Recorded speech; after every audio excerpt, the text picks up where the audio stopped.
everybody. Got morning here, so I've got my safety team hat to manage that. The album I'm going to talk about now is EC Talk's Jesus Freak. Let's see, this album, it came out in 96 or 95? I can't remember. It was pretty close to the same time that Jars of Clay's record came out.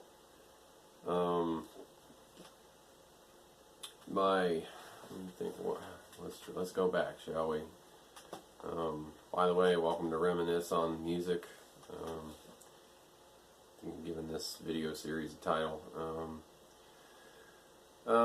This record, the earliest memories I can think of was I was in my youth group. We did a praise band. We tried to put together a band, and we were going to call ourselves The Calling.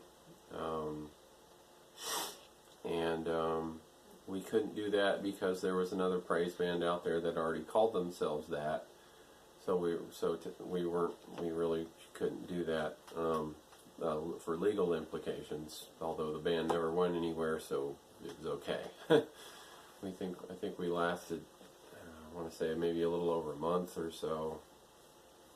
We played at we played at the church, and we played at this little, there was a Christian bookstore in Hamilton they started, and in the back they had a small stage with a small space where bands could play, which was a really unique and awesome opportunity, and we played once, and they learned about how important it is to sing correctly, because by the end of the night, after 5 or 6 songs, my voice was gone. I couldn't sing anymore. So learning to sing from your diaphragm is important, and breath support, and actually learning. I mean, that's part of the reason I started taking vocal lessons, because I was like, man, my voice went out after one show with 6 songs, and there are these bands that go around and they do 500 shows and they play 10 to 15 songs or more. At least that was Jars of Clay's first tour I'm thinking of in particular there. Anyway, so that was that experience. But we played, in that band, we played a couple songs. We played, we tried to play Jesus Freak. Gosh,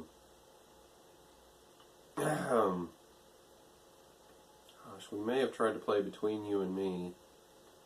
And I think we tried to play In the Light. I know in terms of the church praise band, Praise First, to give it a name, that was the closest we ever came to naming ourselves. We definitely did In the Light. We did we did Day by Day, but we did the original Godspell version of it. We didn't do the DC Talk modified version, so to speak. We did What If I Stumble a couple times. I know that praise band was playing What If I Stumble before I joined. I remember Anthony Rose playing on the electric guitar, and he had his red cherry Fender Strat, and he was playing that. They played that song and stuff.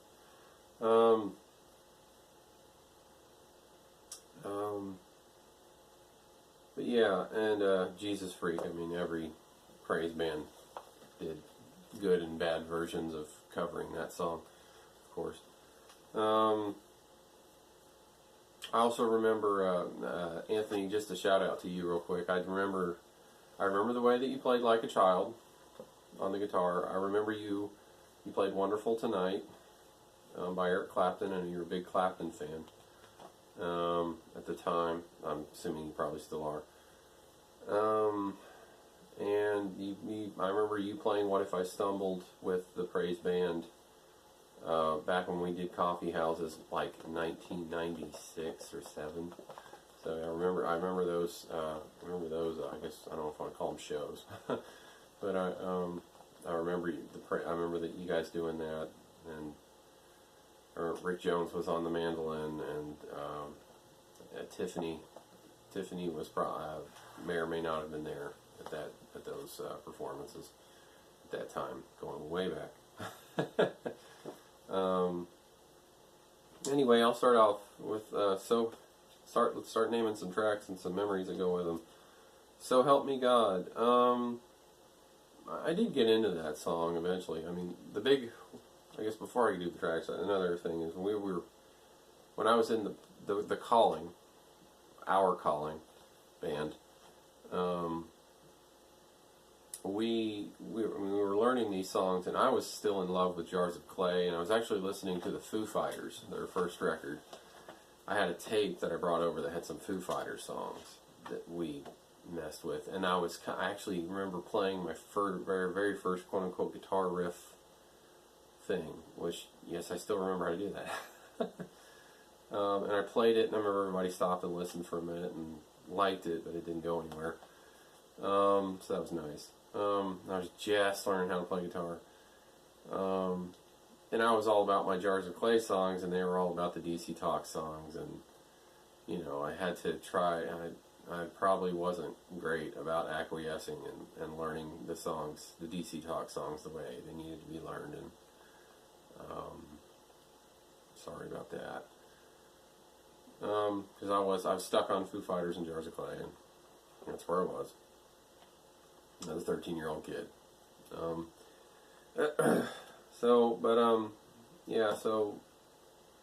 So we covered some of their. We tried to cover a few of the songs from this record. So help me God, I never tried to learn how to play that song. That was definitely, even today, I would say that song is still a song that's like, it's more of a lead guitar part at the very beginning, and it's the style of it is, I want to say it's foreign to what I do for the most part. I'm more of a strummy, folksy, acoustic guy, and that's electric guitar with effects and a lead type playing. I'm more of a rhythm player. I'm trying to get into lead more. I'm trying to learn where notes are, not just chords. And it's this song. It's good. It's a good song. I mean, it's got great energy. It's got great energy on it. It's a great kickoff song. It's a good choice for a first track. Good kickoff, but I don't think I've ever been in a band that's covered it and things like that. Now my thing's going off here. Okay. Colored people I messed with, because it had that D chord, that D shape that moved around, D chord shape at the beginning, and but again, it was another electric guitar song, and I was still stuck in Jars of Clay acoustic land. So I fiddled with it, but we never full on performed it, and I never had to try to take it to a semi-professional level. There. Jesus Freak, another one that got a lot of attention, played with, had quote unquote the power chord from I want to say the 1990s power chord that people, you do this one shape and go almost anywhere with it. So it was a chord that could cover a lot of ground. And Kurt Cobain was big on the power chord, and when you play Smells Like Teen Spirit, that's what that is.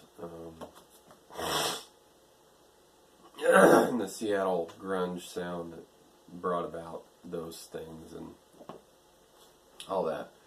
And Jesus Freak was a product of its time for that, for sure. But I don't think a band that actually seriously tried to perform it, even performing it badly, I don't think I was ever in a band that we did that. Pretty sure. Well, maybe The Calling. We probably did it, didn't we? Guys, Danny, Anthony, Jimmy, Brian, if you're watching this. Brian, what's up, man? Hope all things are good. I haven't heard from you in literally years and years. What If I Stumble? Yeah, like I said, that did get a lot of attention back in the day. The Praise Band, we tried to play it a few times. I played it with my buddy John Santel. We practiced it some and tried to play it some. And, Ben, if you're watching, how's it going, man? I stumbled Day by Day. Like I said, the most that ever got was the original Godspell version with the Praise Band for me personally. Did it that way. So I learned versions of it. I tried to do versions of it on the acoustic guitar, and the original recording actually has an acoustic guitar. I don't think I ever tried to note for note play exactly how they did it there. I played some sort of strummy version of it and found a way to sort of cheat my way through it with a capo and things. That's how I made my way through day by day. And we did some, I think we did some decent covers of it with the praise band. We had a lot of vocalists, so we could really get that full vocal sound out of it that the original recording has and stuff. So that was cool. Between you and me, I think maybe a few times. I think with the Calling, I think we tried to play it. Don't know if maybe once or twice with the church praise band later on. Tried to cover it. Like It, Love It, Need It. Good song, great energy. Never covered it. In the Light. Definitely tried to play that. I even made my own chart for it. When I made the chart, I didn't have the book, so I was my own versions of the chords are there. In the Light. Yeah, that's what I just said. Okay, What Have We Become? Good song. But I never covered it ever. Mind's Eye, another good song I always liked and would sing along with, and never covered. Alas My Love. Alas My Love I did give some attention to on the guitar because it was kind of like Jars of Clay's Frail song. It's an E minor, and the chords are kind of like E minor 7th in it, and that was sort of why. And the words were, the poem that Kevin wrote for it was interesting to listen to. It's kind of a quiet, dark, meditative song. I don't know if I want to say brooding, because it's not. It's trying to get to a positive place, but it walks through a valley in order to get up a hill. So to give it a sort of analogy, if you haven't heard the song. So yeah, that was pretty much, that's as it stands today. Excuse me. I'm sorry. As it stands today, that's my experience with DC Talk's Jesus Freak. Maybe when I get more into lead playing, I'll dig more into the guitar then with it, because it really has a lot more electric guitars and lead playing and things. And there's acoustic guitars throughout the other songs too, but it's just when you have Jars of Clay, who, even as they moved on, Matt Odemark continued to play acoustic rhythm guitar, so I could continue to follow. It was easy to continue to follow Jars of Clay in that respect. And I just, like Jars of Clay overall. It's always been,